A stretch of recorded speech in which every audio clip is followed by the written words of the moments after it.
You may be asking, why am I comparing these two bikes? I mean, the Honda Africa Twin has over a 300cc displacement advantage, a history steeped in off-road credibility, and is significantly more expensive.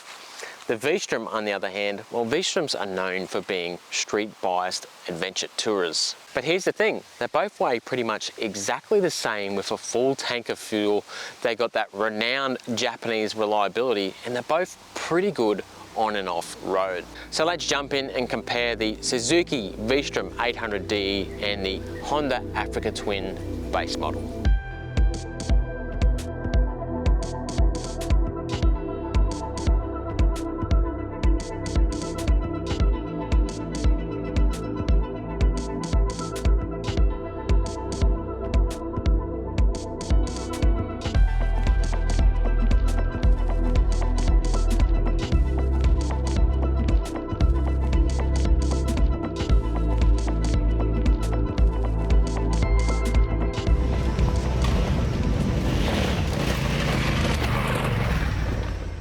If you were to buy these bikes new today, the Suzuki V-Strom is $18,500 right away Australian, and the Africa Twin is $24,500 Australian right away. They are very similar technology-wise in a lot of ways. They've both got switchable ABS, different riding modes, fancy TFT dashes, great suspension travel. I mean, these are well kitted out adventure bikes. Where they do differ though is the V-Strom has standard and up and down quick shifter, which works fantastic.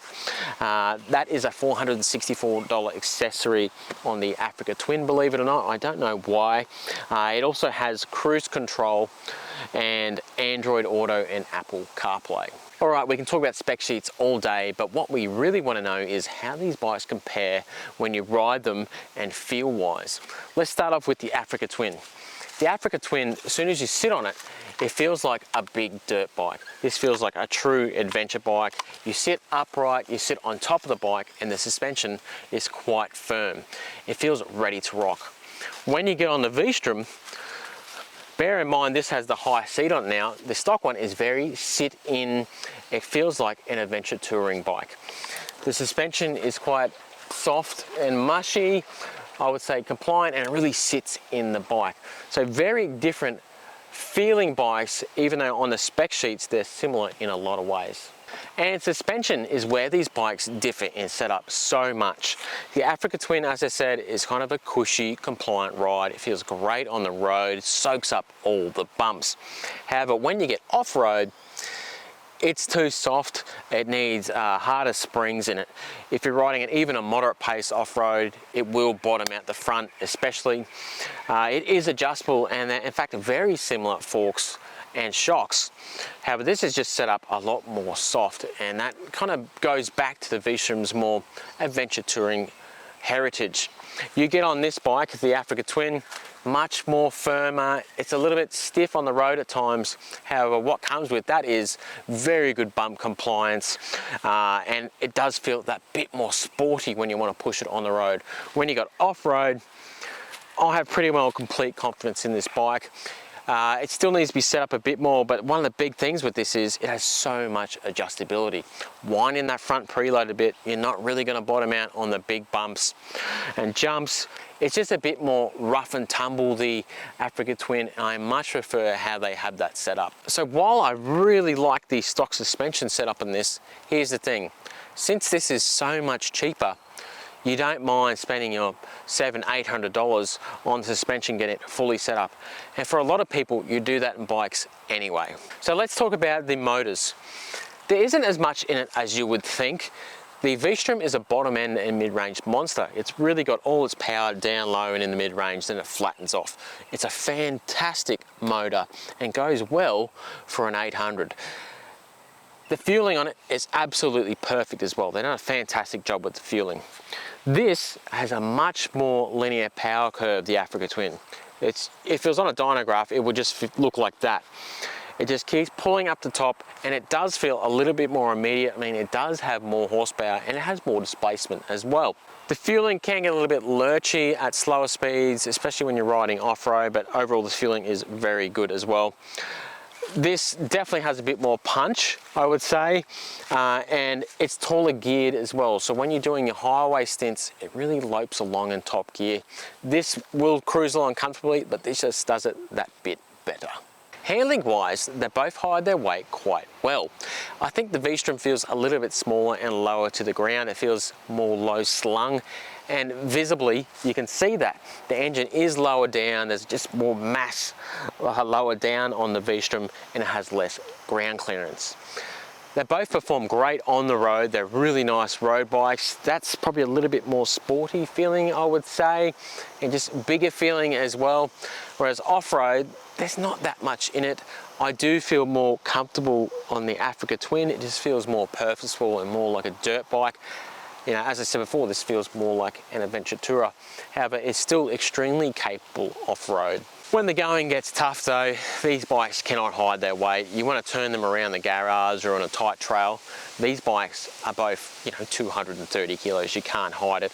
And when they start to go and you put your leg down, they're really hard to catch at times. There's just a lot of weight when you're riding slow off-road. When you're more in the more flowy stuff, both of these feel great, to be honest. I really like how they both handle.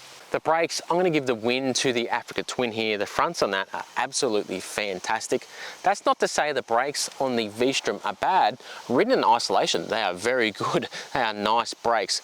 However, these are absolute stonkers. Where things differ is when you get off-road. This bike has a clear advantage off-road because of the ABS. The ABS just works better on this bike, and I'll explain why. So on both bikes you have an off-road setting for ABS. That deactivates the rear brake and then makes the front, gives it a little bit more give per se, the front ABS. The problem with the Africa Twin is when the front gets a little bit flighty and light, the ABS is already working. So you go to use the front brake and it's already on, even when you get an initial small touch. It's very off-putting at first, and it doesn't do it all the time, which is really annoying as well. And it's inconsistent in the way it works. When you give it a good pull, it's actually not too bad. It does activate easier than the V-Stroms. Yes, this has proper knobbies on it and that doesn't. However, I've ridden this as well with very similar tyres and it was a little bit better. And also, it's an absolute pain to deactivate the ABS and the settings on the Africa Twin, which leads me to my next topic, the dashes. The dashes on both are very good. That's got a beautiful screen on it and the Android Auto works very well. I've been running it with my Gaia GPS up in the screen. It looks great. The problem is that's an absolute pain to change settings on. Once you get your head around it, you can actually do it quite quick. But here's the thing. That has different display backgrounds and some of them actually doesn't have the settings you need in order to deactivate the rear ABS, the wheelie control and the traction control. The V-Strom has an absolutely fantastic dash. It's simple, it's clear, it's easy to read and it's still modern, and you don't have to go into any menus to change settings. It's all there already. You just hit one button, then you turn it off. It's such a good system and it's simple and easy to use. Well done, Suzuki, you've done a great job on your dash. And speaking of annoying things, let's talk about air filter access. We'll start with the Africa Twin. It has a terrible system, let alone for an adventure bike. So what you need to do on the Africa Twin is you need to take off this whole side panel, which involves a lot of bolts and stuff here, and you have to take off the front spoiler, and then you finally get to the air filter, which is behind here. Then you have to do the exact same thing on the other side, then you have to reassemble it all. What a terrible system, especially when in comparison with the V-Strom. The V-Strom's air filter access is fantastic. All it involves is getting the key, taking the seat off, and then it's all right there under the seat. Just move the battery out of the way, boom, your air filter is right there. And it's also got a pre-filter, so if you just want to change that every now and again, your air filter should last a long time. Well done, Suzuki, you've done a great job with the air filter access. The last thing I want to touch on is the foot pegs. They're both quite good. They're very similar. They both come with rubber mount stock and you can take them off really easily, and then underneath is a good set of foot pegs. Yeah, they're not massive, so if you are doing a lot of off-road riding and standing up and doing big Ks, you might get sore feet if you don't have thick-soled boots.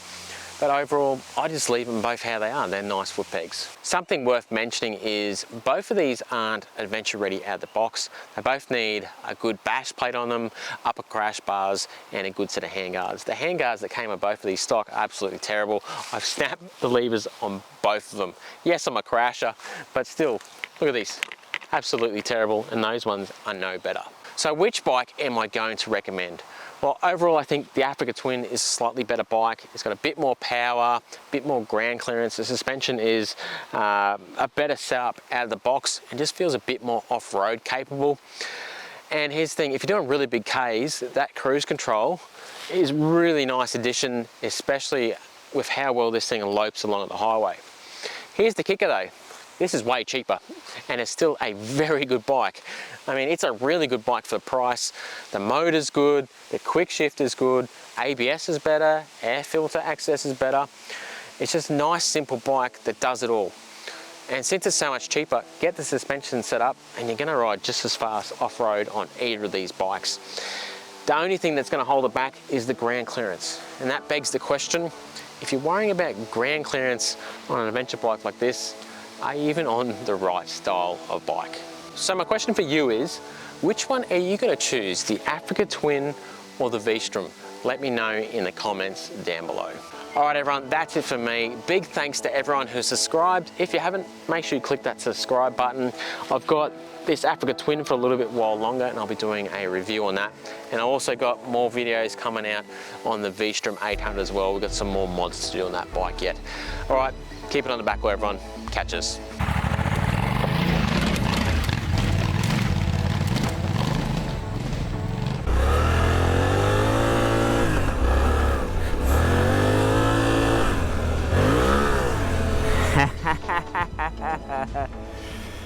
Oh.